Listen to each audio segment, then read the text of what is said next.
George Heriot's story begins like many others of his time. Born in 1563, he entered a world on the brink of change. The Reformation was sweeping across Europe and Scotland was caught in the cross-currents. Heriot's father, a respected Edinburgh goldsmith, provided a trade for his son. This profession would be George's entry into the highest circles of power and influence.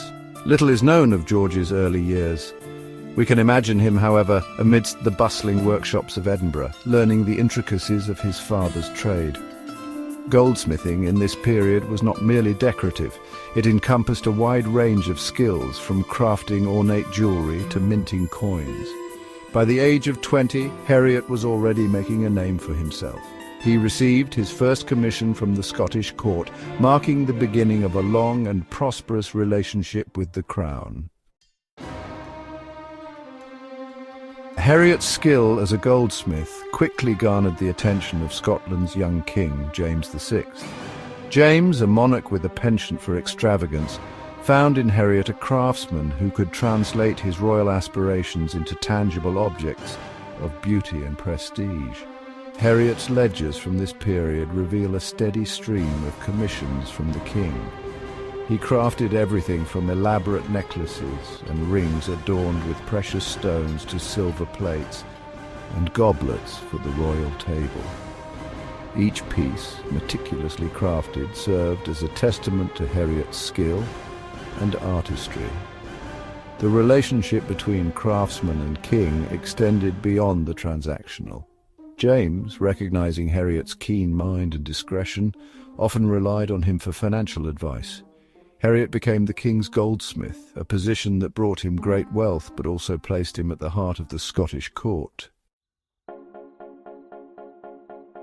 Through his royal connections and business acumen, Heriot amassed a considerable fortune. He was a shrewd investor, lending money and trading in jewels. His wealth, however, did not lead to extravagance. Heriot lived a life of comfortable prosperity but was known for his frugality. His thoughts, it seems, were turning towards a different kind of legacy. Heriot, who had no children of his own, began to formulate a plan for the use of his wealth, a plan that would forever etch his name in the annals of Edinburgh's history. This plan was rooted in a deep sense of social responsibility. Heriot, having witnessed firsthand the plight of the less fortunate in Edinburgh, envisioned an institution that would provide for the city's orphaned and destitute children.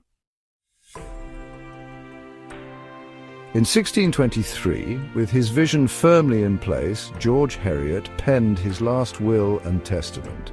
In it, he bequeathed the bulk of his fortune to the city of Edinburgh for the establishment of a hospital. This was no ordinary hospital, however. Heriot envisioned an institution that would not only provide shelter and care, but also education and vocational training for the city's most vulnerable children.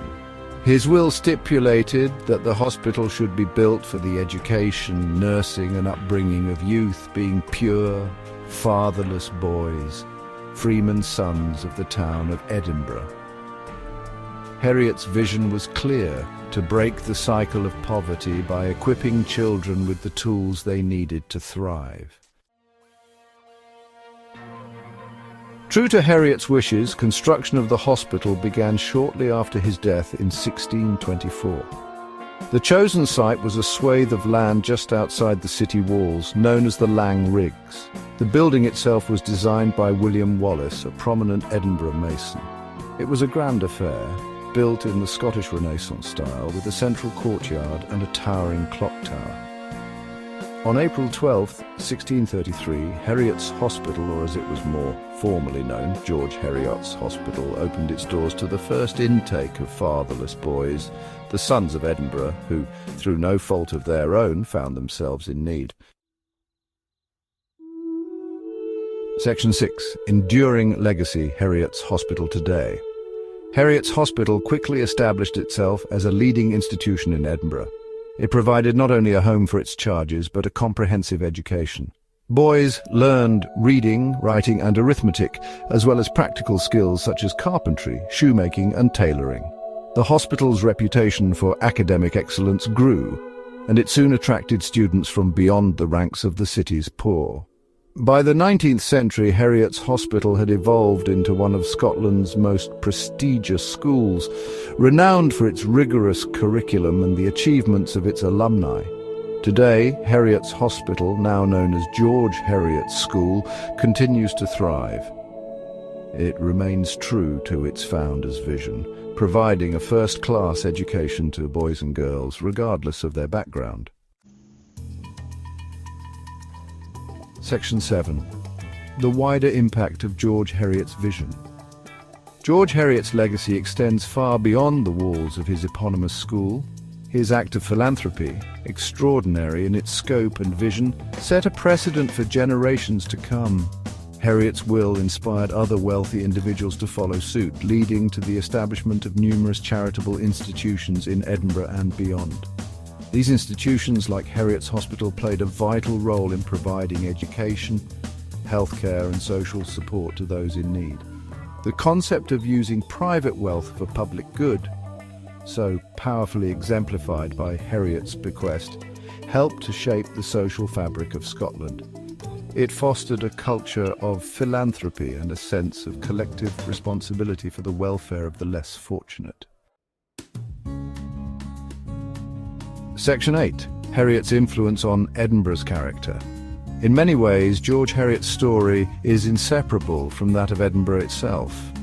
His rise from humble beginnings to become one of the city's most prominent citizens mirrored Edinburgh's own transformation during this period. Heriot's legacy is etched in the very fabric of the city, not just in the stones of his grand hospital, but in the countless lives that have been touched by his generosity. His name is whispered with reverence by generations of Edinburghers, a testament to the enduring power of his vision. More than just bricks and mortar, Heriot gifted Edinburgh with a spirit of compassion, a commitment to education, and a belief in the power of opportunity to transform lives. These values, woven into the city's DNA, continue to shape Edinburgh's character to this day. Section 9. Conclusion. A legacy of education and compassion. George Heriot's story is a testament to the enduring power of human compassion and the transformative potential of education. From his humble beginnings as a goldsmith's son, he rose to become one of Edinburgh's most influential figures, not through the pursuit of power or fame, but through his unwavering commitment to the betterment of his fellow citizens. His legacy, embodied in the grand institution that bears his name, continues to inspire generations of students and stands as a beacon of hope and opportunity in the heart of Edinburgh. Heriot's story reminds us all that true wealth lies not in the accumulation of possessions, but in the lives we touch and the positive change we bring to the world.